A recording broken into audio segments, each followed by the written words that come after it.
Hello and welcome to the Commons in Conversation. Thanks everyone so much for being here with us today. I'm Andrew Simon, Editor-in-Chief of the Chronicle of Philanthropy, and no, I haven't been added to any surprise text message threads about national security in recent days. Yet. Yeah, the day's still young here in Seattle where I'm based.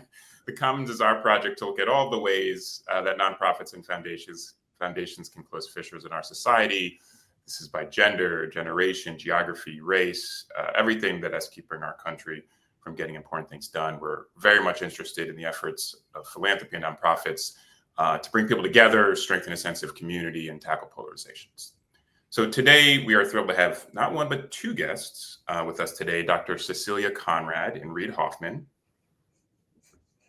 I'll introduce each of you. Cecilia Conrad is the founder and CEO of Lever for Change and a senior advisor at the MacArthur Foundation.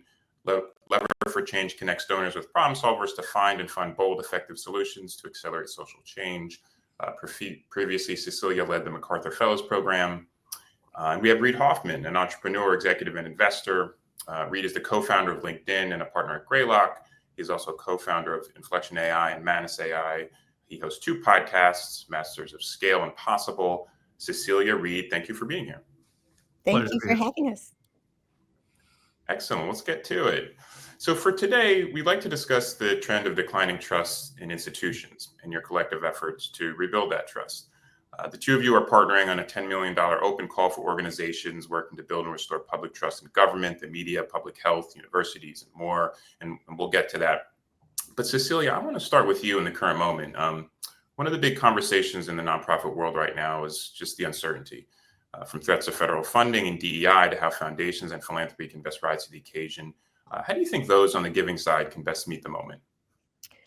Yes, I've been having lots of conversations, both with donors we've worked with and also with organizations who are part of the network we've created, who've done well in our past challenges. And I'll note a couple of things. The first is that many funders have been quietly developing what their strategy will be. That's been interpreted a little bit as silence, but from my conversations, there's a lot going on to assess what the needs are and where philanthropy can help. In the most cases, philanthropy can't plug a hole that's been left by government funding, but there are many other needs that nonprofits have. First of all, there's sometimes the need for legal and communications help to help navigate what these changes in policies are. Some nonprofits could benefit from having support to diversify their stream of revenues, to really reassess their business model, to think about ways they might collaborate with other nonprofits to kind of reduce the overhead burden and so on. And that's another space that philanthropists are starting to look where they can bring support to a field overall. And then finally, I'll note that philanthropists could really, a space I'd like us to do more is to be a voice to defend the nonprofit sector. It's kind of being maligned a little bit, and this gets a little bit into the context of trust.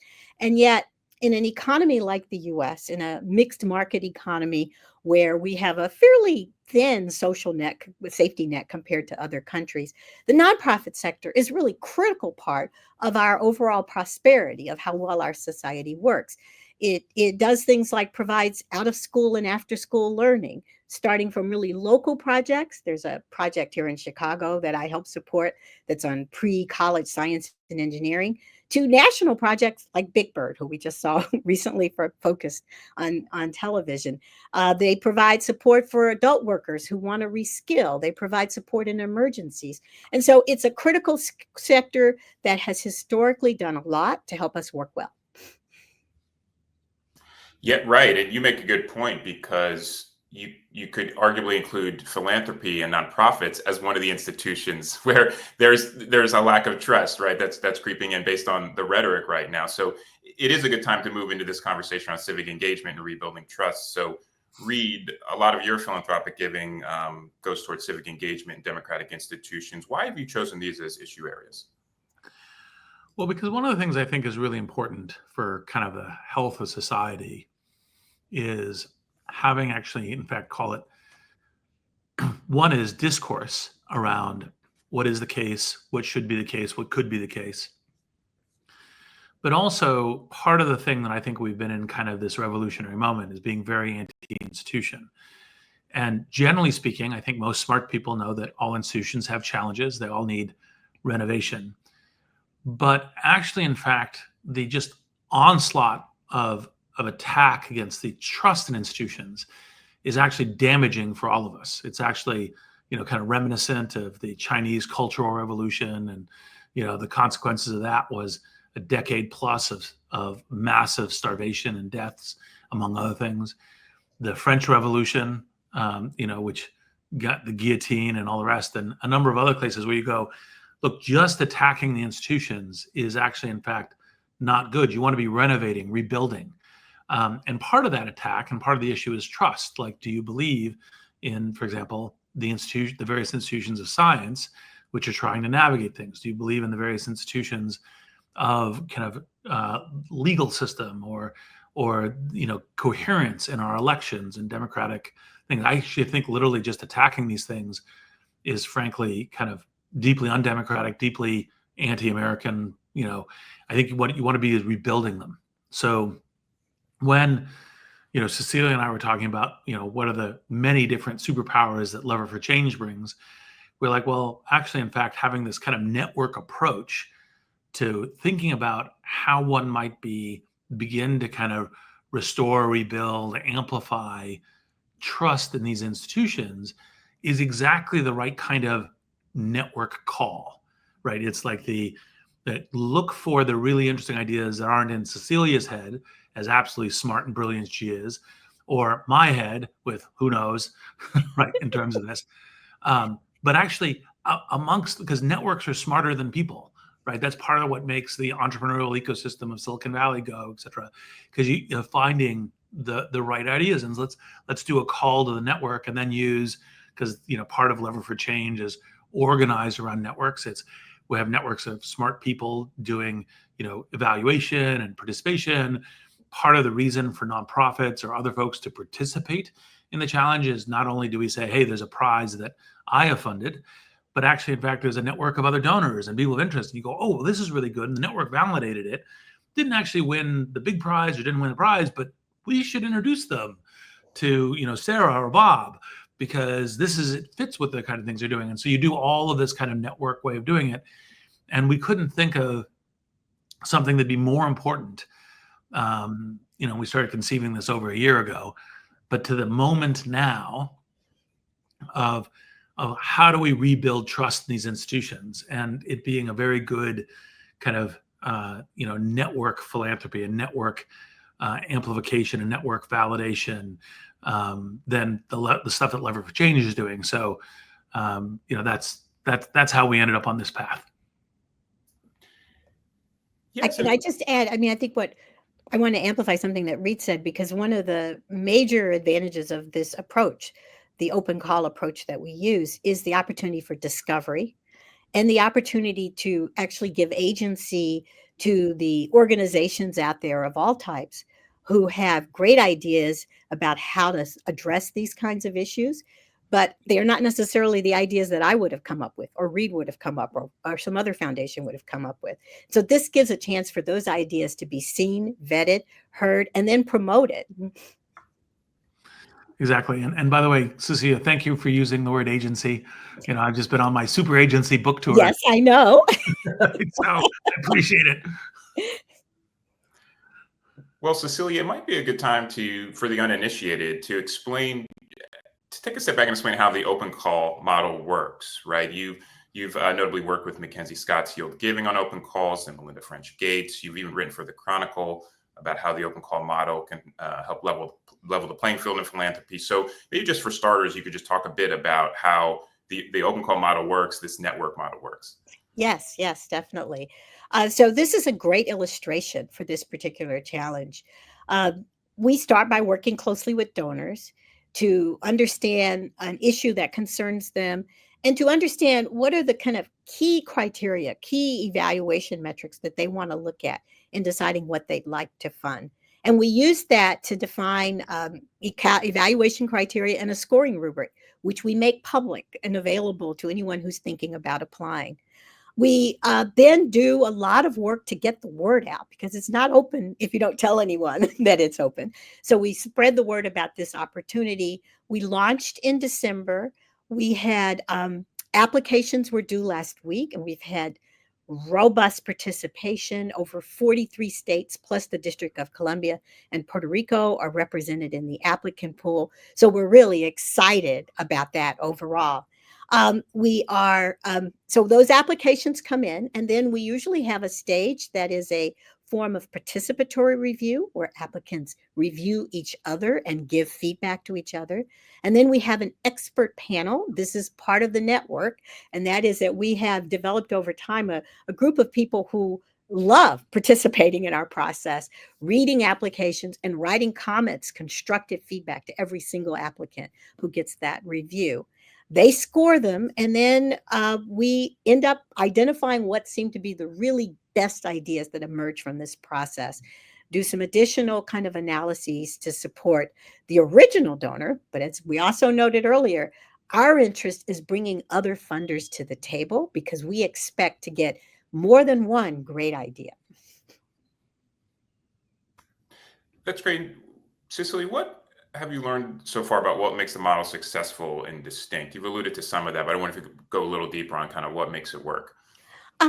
So I think what makes it work is, first of all, there's not a lot of space in the philanthropic sector for nonprofits to put forth ideas that haven't been invited by a funder. And so what we find is that many nonprofits are excited about the opportunity. They recognize there's work in applying, but they see that the benefits outweigh the cost. Those benefits including the fact that they'll get feedback on the proposal and an opportunity to be seen, and perhaps, if they do really well, an opportunity to be promoted. We also find that the model has worked well because it can adapt to many different types of funders. We've worked with big institutions, we've worked with small family foundations, we've worked with funders whose goal is to kind of make some noise about the work that they're doing. We've worked with funders who've wanted to remain kind of anonymous until the very end of the process. So it's a model that can supply the backbone support to funders who don't have staff, because we'll do that work for them. And we make use of the fact that we've already built a network that continues to grow of organizations, of funders we've worked with, of funders who have provided support to organizations who've applied, and we can use that every time. So it's a network that continues to grow. Question for each of you. This is kind of the big question, and I imagine part of it will be, well, let's see what the applications say. But what does it look like to fix trust in institutions, right? What does it look like to rebuild trust? It sounds ambitious. It certainly sounds like worthy work, but what does this work like? What does this work look like in practice? Restoring trust in government, higher education, media, et cetera. Well, I'll start, and then Cecilia, who's been probably a little bit closer in the last couple of weeks to the metal of it, given I think all the application deadline is a whole bunch of applications have come in, and they've started the work on that. But I think part of the reason why to do a network approach is precisely to have a wide range of answer to that question. Like, is that kind of a question of like, hey, what you do with local public libraries and kind of feeling civic community? Or is it a media thing where, there's information like the call we're doing now that's out there that's kind of spreading a notion of it? Is it the question of, kind of curricula? Is it the question around, kind of the metrics that you might, popularize and standardize across, some industries or institutions and doing this? All of these things are possibilities as tools. But, as I was kind of gesturing at earlier, part of the point of doing this is there's a significant likelihood that even with all the ideas that, that I come to this with is kind of, well, maybe this, or maybe this, or maybe this as ways of doing that actually, in fact, like some great nonprofit will have now gotten a chance to use their expertise, their inventiveness, their ideas to say, oh, we think X, given the work we've done, the expertise we have, and this is how it plays. And that may very well be what the judges go, yes, that's potentially stunning and new. And also, one other thing to emphasize about this is it allows kind of almost more of a risk-taking model. I mean, part of the reason why I got involved in Lever for Change at the very beginning was because the notion of take a risk to do something potentially huge is part of what I do as an investor and as a company creator. And that's one of the things that I want to see more of in philanthropy, and Lever for Change is part of doing that. And so that directs back to your question about like, well, maybe there's something, it's like, look, I'm totally inventing. It was like, let's identify 1,000 TikTok influencers and have a shared program across all of them about the following kinds of things. You might go, oh, that'll really work. Anyway, that's that sort of thing. But Cecilia, I now take my generic frame going into it and hand it over to you. I think there may be a proposal like that in there. I'm not sure, but I wouldn't be surprised. I think the first thing I'll note is that I'm pretty sure there's no silver bullet here. We are seeing a diverse array of topics among the applicants that we've received. Civic participation is one area that people have focused on. Trust in science is another area that people have focused on. It's a range of topics. In fact, my team, I think, counted 143 distinct topics that have been raised in there. So when I say there's no silver bullet, I'm imagining that what will work over the long term across institutions will be multiple types of interventions. And that's why it's really, really exciting to think about. We're going to get these great ideas. Reid's going to find the one that's perfect for him. But we have space. We have great opportunities for other funders to take advantage of the work that we've already put in, the work the organizations have already put in, to help to build this out to be perhaps more of a holistic strategy about how to rebuild trust, how to build trust.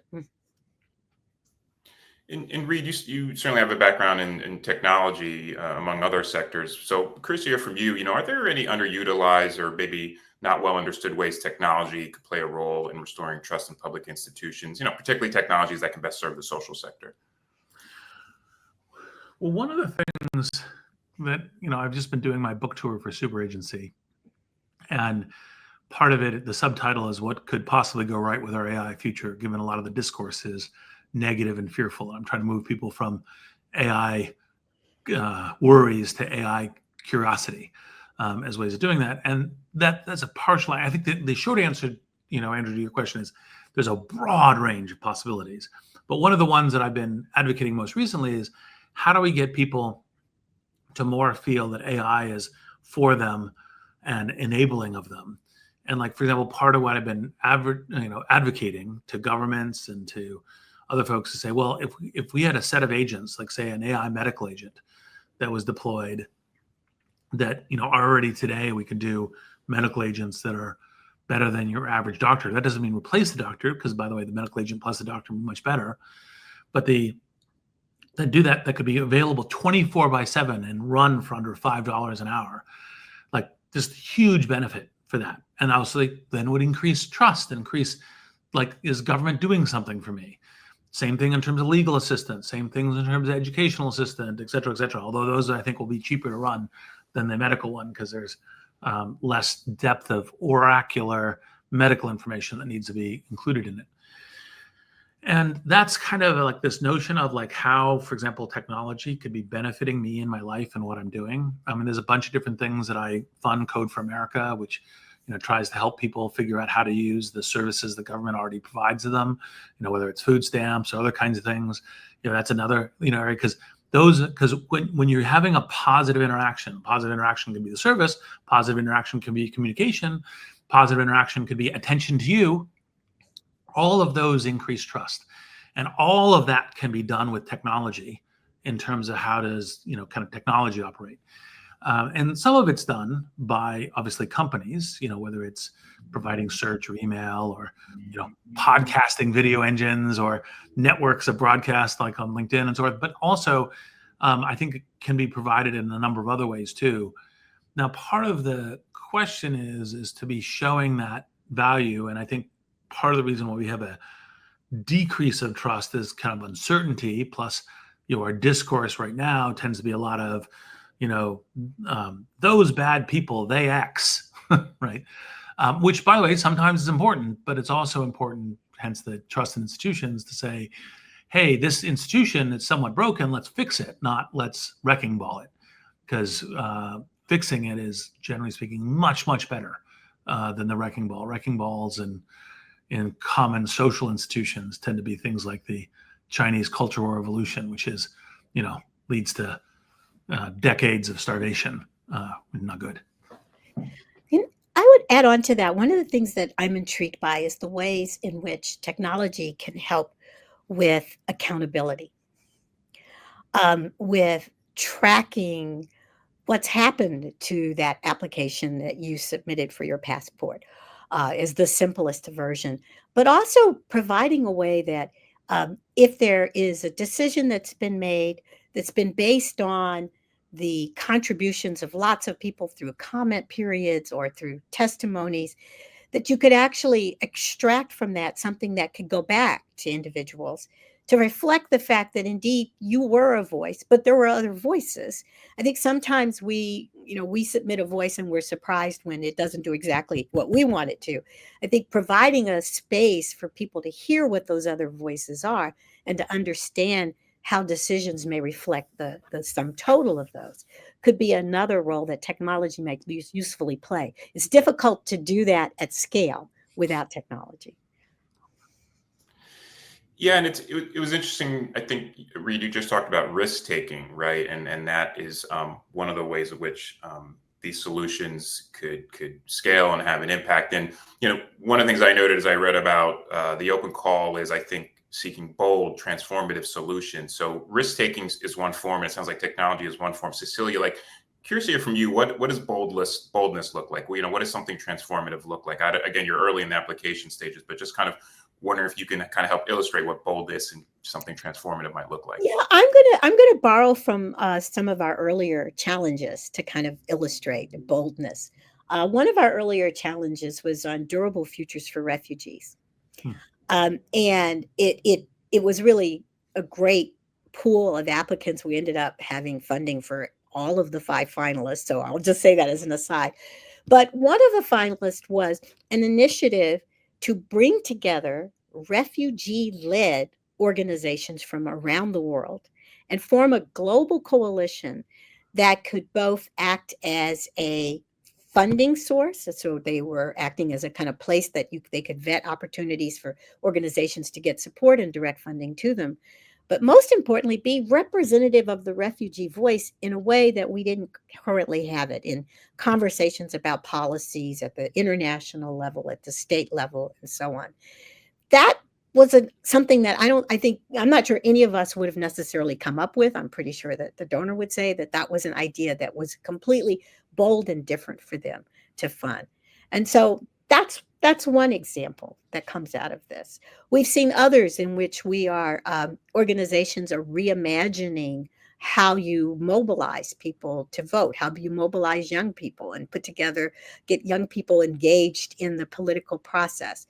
So those are the kinds of things that I hope we'll see plenty of in this pool. And for this current open call around rebuilding trust, how will you measure success, presuming that building trust might take some time? Well, I'll just say a thing or two and then hand it over to Cecilia. Look, again, part of the thing is like we're asking for people to essentially the network to ideate and generate that. So like part of the question is when, as part of the application, is here's how we think is a good measurement. Here's why we think this is a good measurement. That's, again, our network of experts go, ooh, that's actually a really good one. Again, one of the things that by having all the different nonprofits, among others, thinking about this is that you actually get a sprinkling of different ideas in there too, that then gets into the network for thinking about it. And, not just the challenge itself, but others coming down. And so I think that the answer is that is actually, in fact, one of the central questions, but it's also answered going through the process. Yes, exactly right. It's part of our process. I talked earlier about the word agency, about giving agency to the organizations. And part of that is that they define for us what metrics they expect to be evaluated on as part of this. And then the evaluators are looking at as well when they give the feedback on the proposals. And those metrics are probably going to have some that are more like indicators that we're on the right track. And as you've noted, I think some we would probably have to look back 10 years from now to see if we've succeeded. Or even 20 or 50, Or depending. 20 or 50. Well, right, and it kind of tees up a bit of a question of like timescale, right? As we talked about at the top, we're in this moment of uncertainty. For many nonprofit leaders, it certainly feels and is an existential crisis. Some people refer to the COVID era as as an analogy, and so the open call model in part can help accelerate some of the grant making process, right? But I'm just kind of curious, Cecilia, could go to you on this one. How do you balance addressing what many nonprofits view as an existential crisis with also a strategic approach to grant making, right? How do you Yes. toe that line? Yeah, there's a sort of two-sided, there are two sets of needs. And luckily, there's a diverse group of people on the funding landscape, some who are much more likely to focus on the emergency immediately, and those who are already starting to think, as we've talked about, what do new institutions look like? How do we restructure some institutions so they can be more effective over the long term? One of the things that's been key in our open call models, going back to the question you earlier about success, is the fact that the grants represent what we call durable capital. They are large grants and they are flexible. The organization sort of defines what the work stream is, and they're over multiple years. And so it gives a space for a nonprofit who has an immediate need to both think about the immediate need, but also be able to plan in a way without having to worry about every year going out and looking where the next funding source is going to come from. And as we start to round to the finish line here with our time, one question for each of you. It right now feels as polarized as ever. I wonder if you could each point to an example that gives you some hope for America's and bridging divides. Any particular solutions that you've seen that seem promising? Well, I'll start. One of the other things that I fund is from associated with MIT. It's a professor named Deb Roy. There's this thing called Cortico, which its emphasis, the reason I view this is kind of the sense of where you see a challenge, like a lot of people legitimately go to a lot of the social networks, not LinkedIn. A lot of social networks create a lot of polarization and factionalization. And it's like, well, how do we use this kind of technology to build connectivity, have essentially scalable town hall, community center conversations? And how do we use kind of AI to help facilitate and make that happen? And that's also, of course, trust building in terms of what it's doing. But they've shown some very good results in using technology to facilitate a conversation by which people feel that they can participate and that they're heard, and that their concerns are then reflected back to them in kind of how does the discourse around these themes go? Not that they're agreed with, but it's like, oh, we heard you, and here is kind of where the conversation has gone. And I think that's an example that I've been, paying more attention to in the last month. My example is going to be less specific, but I think highlights the same kind of approach. And that is that I have found that when you can bring people, I should say, I spent much of my career as a chief academic officer at a small college. So there are faculty, and how do you get faculty on the same page? I also have done some community work in the same way. If I find that people can organize around problems, shared problems, common problems, to talk through what the solution to that problem might look like, that's a great way of bringing people who have made different perspectives, different actually either economic or social interests, but to sit down around a table or a series of virtual tables to look at what the problem is, what the constraints are, and how we might be able to achieve something that helps everyone in the context of that constraint, seems to be a way you can get people to talk to each other. And I think we need a lot more of that. I've seen experiments with citizens assemblies that are kind of like that. The problem is scaling those kinds of initiatives. They work sometimes at the local level. Maybe you can get the faculty together or the people in a small community. But I'm excited by the possibilities of doing that on a grander scale. Well, thank you both so much. We are just at time, but I want to thank you both for your time and joining us today. I also want to thank the audience for being here. We got a lot of great comments and questions, and this time went by so fast. I know we got some questions through the comments that we didn't get to address here, but Cecilia and Reid, if it's okay, maybe we'll send you those questions. That would be great. You are asking, just so you get to hear the feedback. But I just want to thank you again for being with us, Reid and Cecilia. Thank you to our audience, and I hope everyone has a great day. Thank you. That's fun.